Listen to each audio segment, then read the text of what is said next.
The moment Captain Drek's vessel breached Earth's atmosphere, he knew this would be the easiest conquest of his illustrious career. His mandibles clicked in anticipation as the sensor readings flowed across his neural interface, a single isolated outpost on the outer rim of human territory, minimal energy signatures, primitive defense systems, practically gift wrap. Tactical assessment complete, Captain, announced First Officer Vrel, her compound eyes reflecting the holographic display. Settlement contains approximately 200 humans. Detected weaponry consists primarily of ballistic projectile armaments. Laughably obsolete, Rek's chitinous exoskeleton vibrated with amusement. After 57 planetary subjugations, the Kratari Empire had never encountered a species so woefully unprepared for interstellar conflict. Magnify the outpost, Drek commanded, his voice a guttural vibration that the ship's translator rendered into the clicks and whirs of high Kratari. The main view screen shifted, revealing a cluster of utilitarian structures nestled against the base of a mountain range. The outpost appeared pitifully small against the vast wilderness surrounding it. Solar collectors glinted weakly in the morning sunlight, and a handful of antiquated defense turrets stood like museum pieces around the perimeter. "Look at that," sneered strategist Kell as he manipulated the sensor controls. Ballistic weaponry, metal projectiles propelled by chemical explosions. They might as well be throwing rocks. The bridge crew chittered with laughter, their exoskeletons clicking as they shared in the collective derision. The Kratari had abandoned such primitive technology 8 centuries ago when they developed the first-phase disruptors, weapons that altered the quantum state of matter itself. "Shall I prepare a standard subjugation protocol, Captain?" asked Vrel, already programming the ship's weapons array for a demonstration strike. "No," Zek decided, settling back into his command pod. "Let's give them the honor of surrender first. Open a communication channel." The communications officer worked her appendages over the control surface. "Channel open, Captain. I've activated the universal translator." Reg straightened, allowing the ship's external cameras to capture his most imposing posture. All 4 arms extended in the traditional Kratari gesture of dominance, his iridescent carapace gleaming under the bridge lights. "Attention, humans of Earth colony designation." He paused, glancing at the tactical display. "Outpost Vega. This is Captain Rek of the Kratari Imperial vessel Inevitable Conquest. Your settlement stands in violation of Galactic Ordinance 47B, which prohibits unauthorized expansion into sectors claimed by the Kratari Empire. Surrender immediately, and your lives will be spared as valuable labor assets. Resistance will result in your immediate termination." The bridge fell silent as they awaited a response. After 30 seconds of silence, Jack's patience thinned. "Did they receive our transmission?" "Affirmative, Captain," the communications officer confirmed. "Their primitive systems acknowledged receipt. They appear to be deliberate." Another minute passed before the view screen flickered and resolved into the image of a human male. He appeared to be in his 5th or 6th decade, middle-aged by human standards. His face was weathered, with deep lines etched around eyes that didn't seem nearly concerned enough for someone facing annihilation. He wore a simple uniform with the name Marshall stenciled across the chest. "This is Commander Jack Marshall of Outpost Vega," the human said, his voice steady and remarkably unconcerned. "We received your message, and I've got to say, it's not the warmest welcome we've had out here on the frontier." Resek's antenna twitched in irritation at the human's casual tone. "Your response is noted, human. Do you accept our terms of surrender?" The human marshal let out a sound that the translator identified as laughter. Resek's secondary heart quickened with indignation. "Well now, that's quite an offer," Marshall replied, scratching his chin thoughtfully. "But before I answer, I've got a question for you, Captain." "What was it?" "Rek, this is not a negotiation, human," Drek snapped. "You have 60 seconds to—" "See, the thing is," Marshall continued as if Jack hadn't spoken, "we're a bit confused about this violation you mentioned. Our charts show this sector is unclaimed, has been for, about 800 years according to the Coalition surveys." Rek hissed in annoyance. "The Coalition's authority is not recognized by the Kratari Empire. This sector was claimed in the year of the 7 moons under the doctrine of inevitable expansion." I see the problem," Marshall nodded, still infuriatingly calm. "Your Empire's claims aren't recognized by humanity either. Seems we've got ourselves a standoff of bureaucracy." In the background of the transmission, Drek could see other humans moving with purpose, not panicking as they should be, but calmly taking positions at various stations. Strategist Kel, analyze their movements, Drek ordered quietly. They appear to be activating defense systems, Captain, Kel reported after a moment. Primitive ballistic countermeasures. Our phase shields are rated to withstand impacts far beyond their capability. Drek returned his attention to the human. Your 60 seconds have elapsed, Commander Marshall. Your defiance has been noted and will be punished accordingly. Prepare. Before you do anything hasty, Marshall interrupted, I should probably mention our little insurance policy. For the first time, the human's expression shifted to something more serious, and Drek felt an unwelcome flicker of uncertainty. Explain yourself, human, he demanded. Marshall stepped aside, revealing a tall, cylindrical device behind him. It appeared unremarkable, a simple metal container with various crude electronic components attached to its surface. This, Marshall said, patting the cylinder affectionately, is what we call a quantum resonance stabilizer. Fascinating technology. We've had it for, about 20 years now. Jack exchanged glances with his science officer, who shrugged her upper appendages in confusion. Whatever primitive device that is, Jack scoffed. It cannot hope to. It's designed specifically to interact with phase shield technology, Marshall continued. Creates a localized quantum field that, well, the details get technical, but the short version is that it renders your fancy shields about as effective as tissue paper. Impossible, hissed the science officer. They couldn't possibly. Scan that device, Drek ordered, a new tension creeping into his voice. The science officer worked rapidly, directing the ship's sensors at the cylinder. Her compound eyes widened as the readings appeared on her display. Captain, she said, her voice dropping to a whisper, it's generating a quantum field consistent with anti-phase technology. That's not possible, Drek insisted. This species barely has space travel. They cannot possess. Oh. We're full of surprises, Marshall said with a grin. Now, I suggest you reconsider your position on this violation situation. We're not looking for trouble, but we're also not in the habit of surrendering our homes to the first bug that comes along making big claims. Rick had bristled at the insult, but uncertainty had taken root. If the humans truly possessed anti-phase technology, the standard subjugation protocols would be useless. This changes nothing, Jack declared, masking his concern with bravado. Your outpost will still fall. Prepare for demonstration strike. Marshall sighed and shook his head. I was hoping for diplomacy, but preparation it is? He pressed a button on his console. Major Taylor, they've chosen the hard way. Light 'em up. Before Reg could issue orders, the tactical officer shouted, Captain, energy spike detected from the surface. Shields at maximum. Ojek commanded. An instant later, something struck the inevitable conquest with such force that the entire ship shuddered. Alarms wailed as status displays flashed from green to red across the bridge. What was that?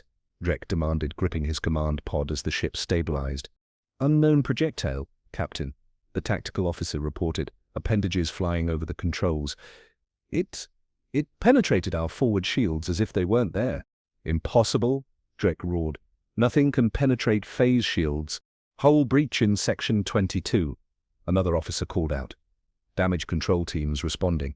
On the view screen, Marshall's expression remained calm, almost sympathetic.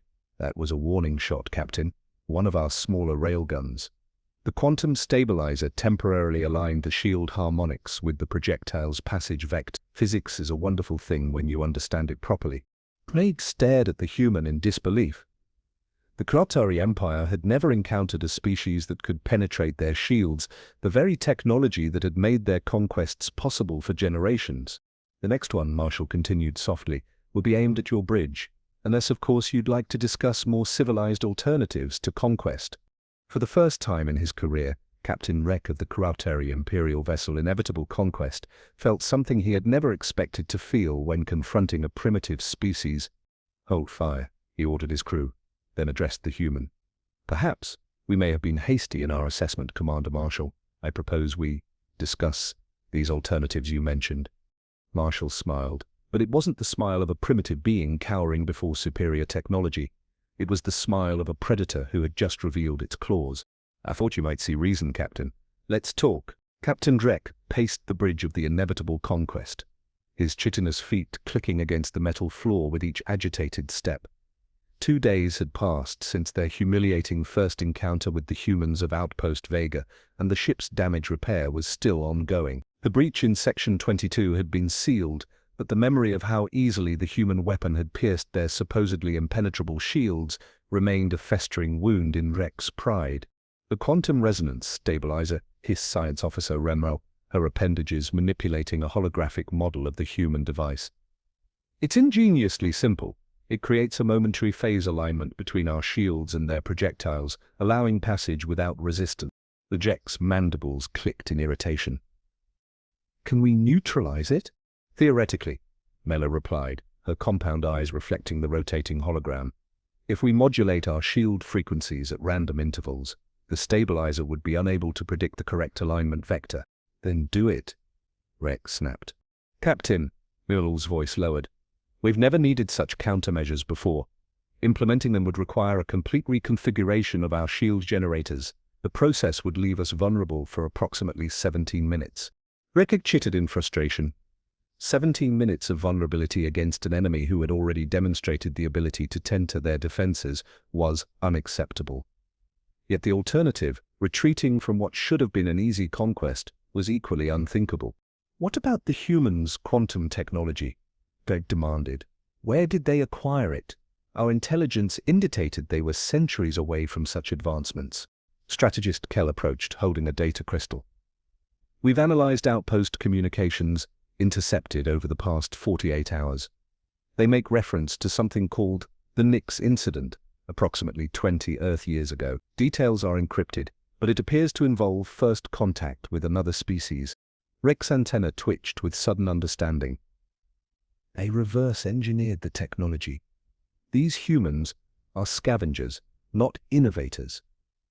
This thought rekindled his contempt, pushing back the unfamiliar sensation of doubt. Captain, First Officer Vrel interrupted. The human marshal is hailing us. Rex straightened his posture, refusing to show weakness. On screen, the view screen flickered to life, revealing Commander Marshall's face. The human looked tired, with dark circles under his eyes, but his expression remained resolute. Captain Drake, Marshall nodded. I hope you've had time to reconsider your position on our little territorial dispute. We have considered your demonstration, Commander, Drake replied coldly. Impressive for a primitive preface, but do not mistake one technological advantage for superiority. The Kuratari Empire spans 17 star systems. Your outpost is alone on the frontier. Marshall's expression hardened slightly. We were hoping for a peaceful resolution, Captain. Mutual recognition of boundaries, perhaps a trade agreement. There's plenty of room in this sector for both of us. The Empire does not negotiate with inferiors, Jek declared.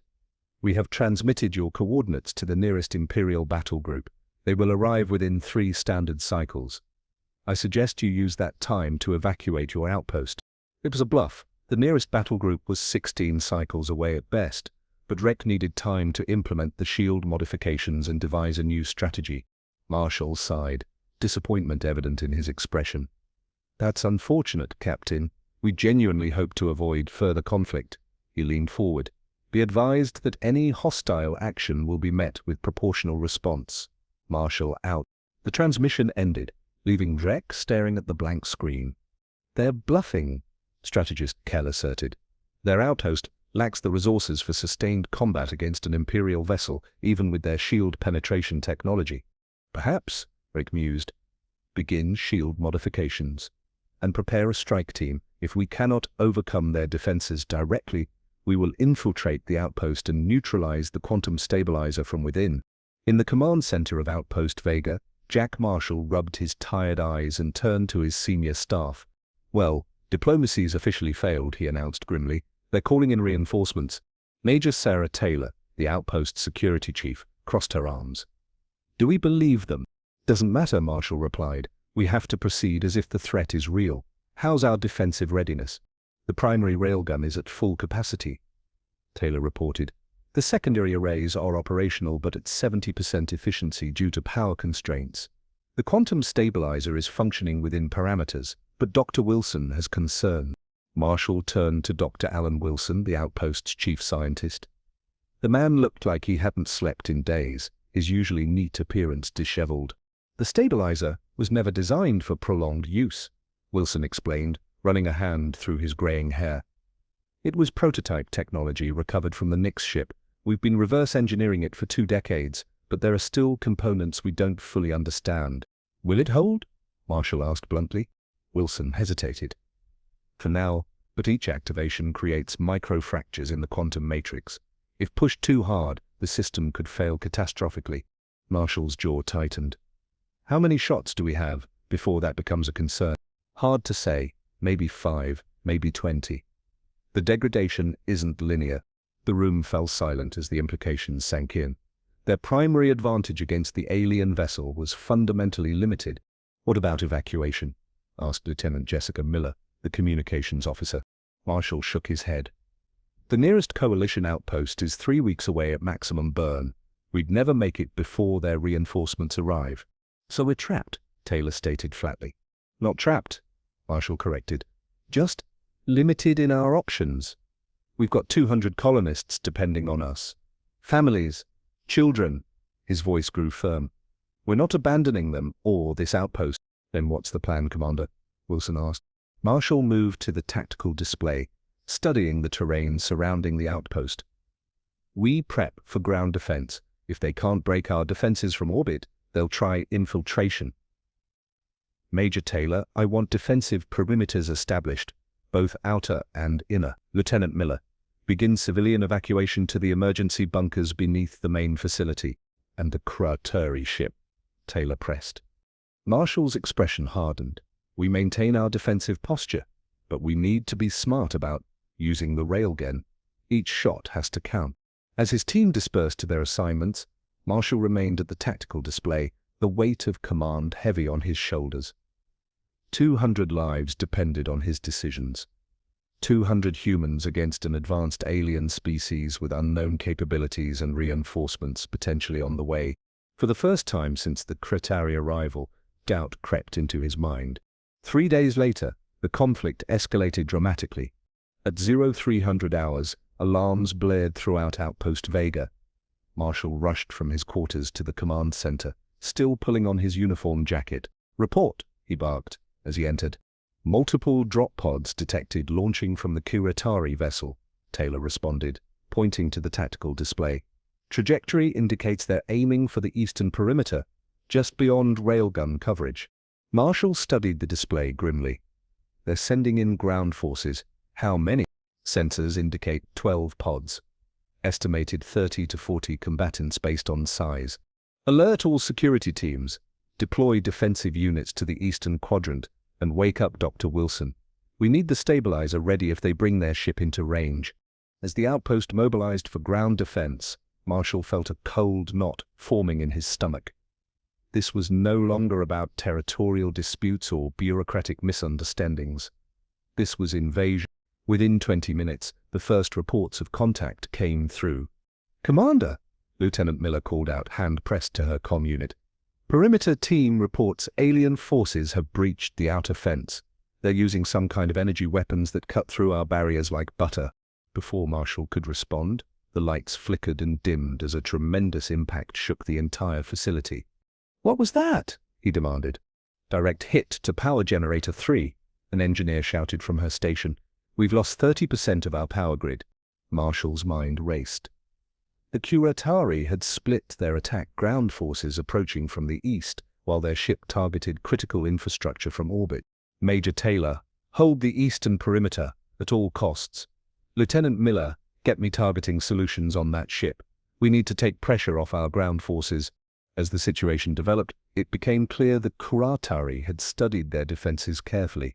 The alien ship maintained position just at the edge of the railgun's effective range, firing precision strikes against power generators and communication arrays while their ground forces pressed the attack from multiple directions. By dawn, the situation had deteriorated dramatically. 3 of the outpost's 5 power generators were offline. The perimeter had been breached in 2 locations, with alien forces pushing steadily toward the central facility. And worst of all, the command center had lost contact with 2 defensive teams, 20 soldiers potentially lost. Marshall stood in the emergency bunker, facing the frightened faces of the outpost's civilian population. Children huddled against their parents. Elderly colonists sat with quiet dignity, many having lived through humanity's first contact wars decades earlier. "I won't lie to you," Marshall told them, his voice steady despite his exhaustion. "We're in a difficult situation, but this outpost was built to withstand attack, and every member of my security team is prepared to defend it with their lives." A young boy, no more than 8 years old, raised his hand. "Are we going to die, Commander?" The question hung in the air, giving voice to the fear everyone felt. Marshall crouched down to meet the boy's eyes. "Not if I have anything to say about it," he promised. "What's your name, sir?" "Michael, sir." "Well, Michael, you know what makes humans special? We're adaptable. When something doesn't work, we try something else. We keep trying until we find a solution." He looked up, including everyone in his gaze. "And that's exactly what we're going to do." Returning to the command center, Marshall found Dr. Wilson hunched over the quantum stabilizer, tools scattered around him as he made frantic adjustments to the device. "Give me good news, Doctor," Marshall said. Wilson looked up, his face pale with fatigue. "I've bypassed some of the safety protocols. We should be able to get 3, maybe 4 more shots before the matrix destabilizes completely." 3 shots, Marshall repeated, the magnitude of their situation sinking in. "Make them count." Over the next 4 hours, the defending forces of Outpost Vega fought with desperate courage. Security teams engaged in running battles through the corridors of the outer buildings. Engineers worked frantically to restore power to critical systems. Medical staff treated a growing number of wounded, their supplies dwindling with each passing hour. Major Taylor stumbled into the command center, blood seeping through a makeshift bandage on her arm. "Eastern sector has fallen," she reported grimly. "We've pulled back to the central facility. 28 confirmed casualties, 17 missing." Marshall absorbed the news with a grim nod. Nearly a quarter of their security force was down, and the villain still secure in the bunkers. But if the Creatari breached the central facility, she didn't need to finish the thought. Everyone knew what was at stake. A sudden proximity alert cut through the tension. Lieutenant Miller's eyes widened as she checked her console. "Commander! The Creatari vessel is moving into a direct attack position. They're bringing their main weapons to bear." Marshall made a split-second decision. "Dr. Wilson, prepare the stabilizer. Target their bridge section." Wilson hesitated. "Commander, if we use the stabilizer now, we'll have at most 2 shots remaining. If their reinforcements arrive, if we don't stop them now, reinforcements won't matter." Marshall cut him off. "Do it." As Wilson activated the quantum stabilizer, the massive railgun beneath the outpost hummed to life. The weapon's magnetic accelerators charged, preparing to launch a tungsten projectile at a fraction of light speed. "Firing solution locked," Taylor announced. "Ready on your command." Marshall took a deep breath. "Fire." The entire outpost shuddered as the railgun discharged. On the tactical display, they watched the projectile streak toward the Creatari vessel. For a moment, it seemed their plan had worked. The projectile passed through the alien shields as before. But then alarms blared across the command center. "Direct hit," Taylor confirmed, "but minimal damage. They've adapted their shields somehow." On the main view screen, the Creatari vessel loomed larger, its weapons ports glowing with gathering energy. "Incoming fire," Miller shouted. "Multiple trajectories." Marshall's heart sank as he watched energy beams lance from the alien ship toward the outpost. Their last advantage was gone. The Creatari had adapted to their technology, and now nothing stood between them and complete destruction. The first impacts hit with devastating force. The command center rocked violently, consoles exploding in showers of sparks. Marshall was thrown to the floor, his ears ringing from the concussive force. Through the chaos, Captain Drake's voice echoed from the still-functioning communication system, his translator rendering his clicks and hisses into coldly precise English. "Your resistance ends now, Commander Marshall. Surrender, and I may yet spare some of your people." As Marshall struggled to his feet amid the smoke and debris, he saw the fear in his officers' eyes. They had fought bravely, but their options were exhausted. Their defenses were breached, their weapon neutralized, and the lives of 200 civilians hung in the balance. The Creatari vessel hovered overhead, weapons charged for what appeared to be a final, devastating attack that would reduce Outpost Vega to smoldering rubble. Marshall closed his eyes briefly, the faces of the colonists of young Michael flashing through his mind. When he opened them again, a new resolve had hardened in his expression. "Get me a direct line to Captain Drek," he ordered, his voice steady despite the blood trickling from a cut on his forehead. "And prep the emergency protocols. Authorization Marshal Omega-7.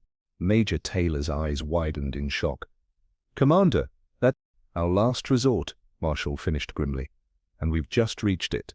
Authorization Marshal Omega-7 confirmed. The outpost's AI responded, its synthetic voice eerily calm amid the chaos of the command center. Emergency protocol initiated, awaiting final command sequence. Commander Jack Marshall stood amid the ruins of what had once been Outpost Vega's nerve center. Smoke bellowed from shattered consoles.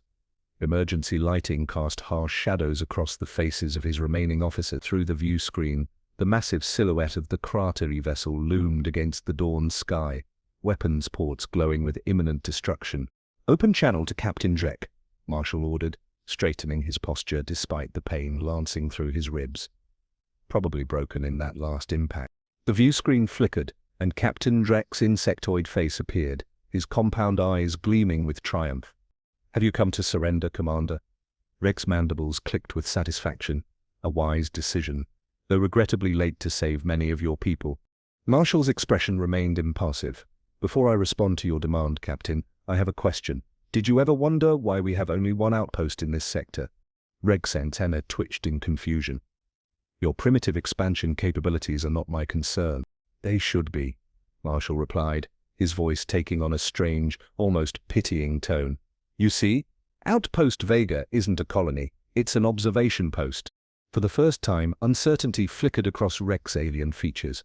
"Explain." Marshall glanced at Major Taylor, who nodded grimly. With practiced movements, she entered a complex sequence into her console. Beneath the outpost, hidden machinery hummed to life. 20 years ago, Marshall continued, humanity encountered a species called the Nix. The encounter went poorly for the Nix. In the aftermath, we recovered technology that gave us insights into quantum mechanics we hadn't dreamed possible. But it also revealed something disturbing. Evidence of a vast network of advanced species throughout this sector, species that might view humanity as a threat. On the view screen, Jack's posture shifted subtly from triumph to weariness. "What are you saying, human?" "We're saying," Major Taylor interjected, "that Outpost Vega was never meant to be defended. It was meant to be attacked." Marshall nodded. "A canary in a coal mine, Captain. We placed this outpost here, equipped with just enough advanced technology to be interesting, but not enough to discourage aggression, then waited to see who would take the bait." "Impossible," Drek hissed, but doubt had crept into his voice. "Our intelligence was exactly what we wanted it to be," Marshall finished. "And now you've shown your true nature. Authorization code, final sequence, Harbinger protocol. Execute."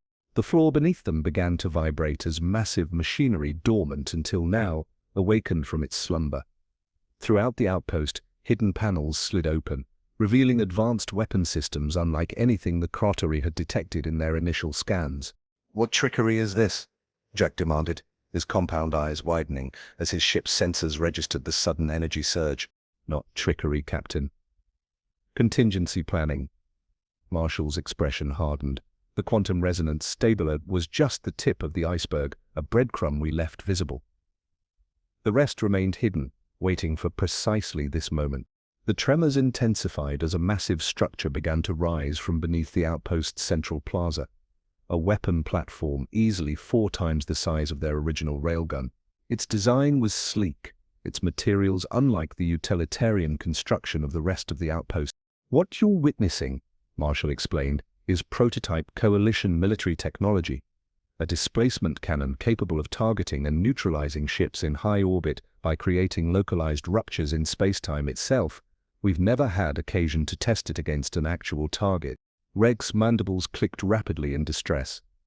"You're bluffing. Such technology is beyond our capabilities," Marshall finished. "That's what you were meant to think. That's what everyone is meant to think." His voice grew softer, almost regretful. "Your final chance, Captain. Withdraw immediately or be destroyed." On the view screen, the bridge of the cratery vessel erupted into frantic activity as officers rushed to stations, Readings fluctuated wildly, and Drek barked orders that the translator couldn't keep pace with. "Targeting solution locked," announced Dr. Wilson, who had taken over the weapons console. "Displacement field charging at 80%. 90%. Captain," Marshall said, his voice now tinged with genuine regret. "I don't want to destroy your vessel and everyone aboard it. Despite your attack, we're not murderers. One last chance to withdraw." Drek's alien features contorted in a mixture of rage and fear. "This deception will not go unpunished. The Empire will what, Captain?" Marshall interrupted. "Send more ships for us to destroy. Launch a full-scale invasion against a species with technology that can tear apart your vessels from orbit. Consider your next move carefully." "Displacement field at full charge," Wilson reported. "Ready to fire on your command." Marshall held Drek's gaze through the viewscreen, the moment stretching between them like a wire-pulled taut. Finally, Drek's posture slumped in defeat. "Stand down weapons," he ordered his crew, then turned back to Marshall. "We will withdraw, for now." "A wise decision," Marshall nodded. "But before you go, there's something you should know." He gestured to Lieutenant Miller, who tapped a sequence into her console.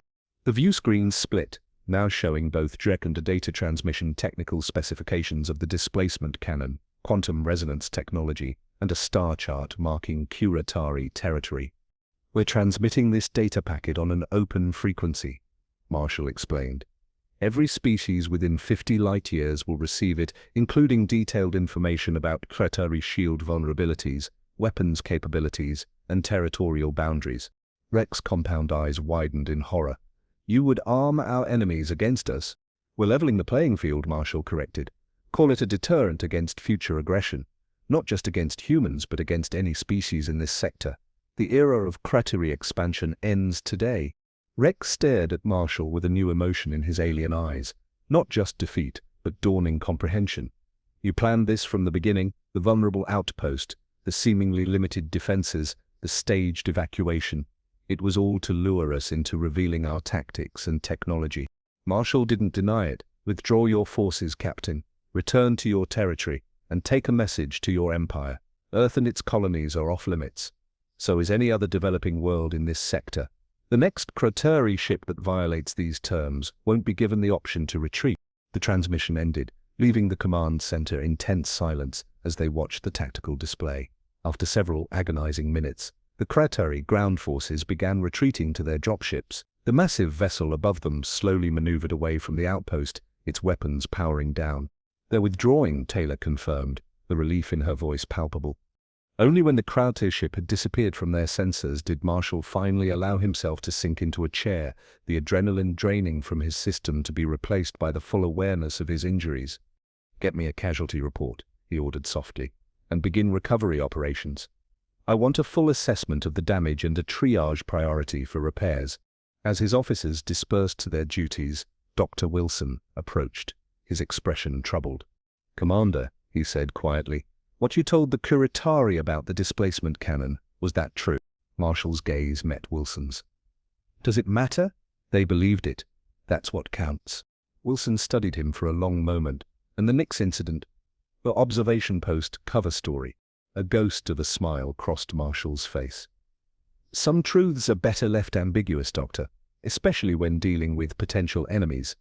He glanced at the massive weapon platform now fully emerged in the central plaza, an impressive structure of gleaming metal and pulsing energy conduits. Sometimes the appearance of power is power itself. As Wilson walked away, Marshall turned his attention to the datapad containing the preliminary casualty figures. The victory had come at a terrible cost. 37 dead, over 60 wounded. Families shattered, lives forever changed. Yet as he looked through the command center's viewport at the surviving colonists emerging from the bunkers, embracing one another in tearful relief, he knew they had accomplished something profound. They had defended not just Outpost Vega, but potentially Earth itself, from a threat that would have otherwise arrived without warning at humanity's doorstep. The Kuratari would return to their empire with tales of human deception and hidden power. The message would spread, and Earth would gain valuable time to prepare, to advance, to truly develop the technologies they had only bluffed about possessing. Sometimes, Marshall reflected, the best victory was the one that prevented the next war entirely. Epilogue. 15 years later, High Admiral Rex stood on the observation deck of the Kuratari diplomatic vessel, Concordant Truth, watching as the gleaming orbital stations of Earth came into view. How different this approach was from his last encounter with humans, a formal diplomatic mission rather than a conquest, his vessel escorted by human ships rather than targeted by their weapons. "Quite a sight, isn't it?" said a familiar voice behind him. Rex turned, his old exoskeleton creaking slightly with the movement. "Commander Marshall, or should I say Admiral Marshall now?" Jack Marshall smiled, the years having added more grey to his hair but none of the hardness leaving his eyes. "Fleet Admiral, technically, but Jack will do between old adversaries." "Is that what we are?"